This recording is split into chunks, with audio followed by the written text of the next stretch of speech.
अहम खबरों की तरफ। यूक्रेन और रूस के बीच संघर्ष को समाप्त करने में भारत की भूमिका को लेकर अंतर्राष्ट्रीय मंचों पर लगातार चर्चा होती रहती है।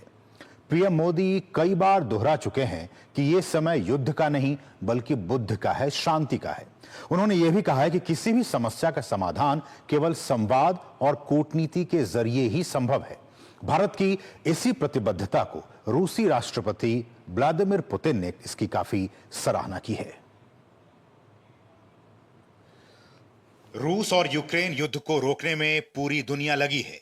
प्रधानमंत्री नरेंद्र मोदी भी युद्ध समाप्त करने और बातचीत से समस्या के समाधान की कई बार अपील कर चुके हैं। अब जब अमेरिका ने यूक्रेन में युद्ध विराम का प्रस्ताव भेजा तो रूसी राष्ट्रपति पुतिन ने पीएम मोदी और राष्ट्रपति ट्रंप समेत युद्ध खत्म करने की कोशिशों में लगे वैश्विक नेताओं को धन्यवाद दिया। पुतिन ने कहा कि वो उनके योगदान की सराहना करते हैं क्योंकि ये संघर्ष रोकने और जान माल के नुकसान को रोकने के लिए उनका मकसद बड़ा है।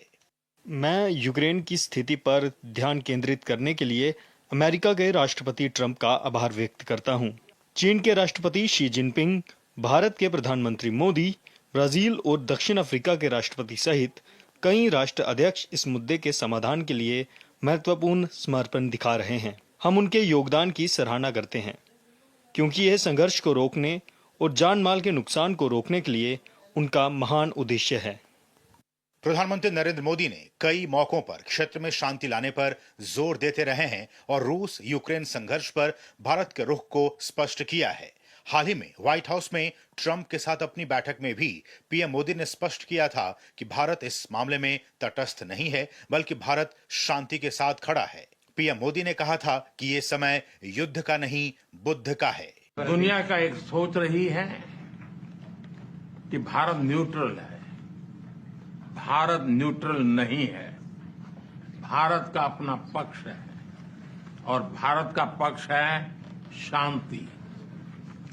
हम पहले दिन से ही, और मैंने राष्ट्रपति पुतिन को उनकी मौजूदगी में मीडिया के सामने कहा था कि ये समय युद्ध का नहीं है और मेरा एक कन्विक्शन है कि समस्याओं का समाधान युद्ध के मैदानों में नहीं निकलता है, वो टेबल पर चर्चा करके ही निकलता है।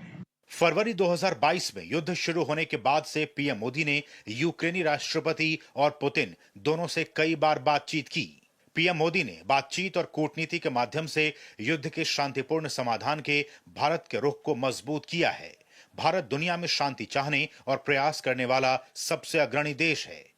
प्रधानमंत्री मोदी ने बीते 10 वर्षों में वैश्विक शांति के लिए जो राजनीतिक और कूटनीतिक प्रयास किए हैं वे काबिले तारीफ हैं। प्रधानमंत्री ने इस बात पर जोर दिया कि वैश्विक दक्षिण यानी विकासशील देशों के लिए भी शांति की आवश्यकता है क्योंकि युद्ध का सबसे अधिक प्रभाव इन्हीं देशों पर पड़ता है। वैश्विक मंच पर पीएम मोदी के इन प्रयासों ने भारत की महत्ता को और बढ़ाया है और सही मायनों में विश्व गुरु होने की दिशा में भारत के कदम और भी मजबूत हुए हैं। Bureau report, DD news. तो इसलिए हम ये कह रहे हैं कि वैश्विक नेता प्रधानमंत्री नरेंद्र मोदी आप